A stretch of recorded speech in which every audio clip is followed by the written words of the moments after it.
চাল ফট, তোর ক্ষমতাই নেই। ভারত জল বন্ধ করে দেবে, কী করবি? পাকিস্তান কিছু করতে পেরেছে? সিন্ধুর জল বন্ধ করে দিয়েছে, কী করেছে?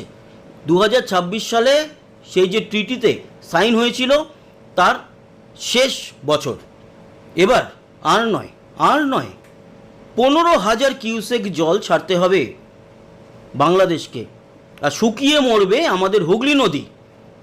ইন্দিরা গান্ধী, জওহরলাল নেহরু ওই পাকিস্তান প্রীতি, বাংলাদেশ প্রীতি অনেক করেছে, আর নয়। আমাদের ভারতবর্ষের জলের দরকার, আমাদের কাছে জল নেই, তাই আমরা আর জল দিতে পারছি না। ক্ষমা করবেন স্যার, মাফ করুন আমাদের, আমরা পারছি না, সিরিয়াসলি আমরা অক্ষম, আমাদের এই জল দরকার, তাই আমরা আমাদের জল আমরা আটকে নেব।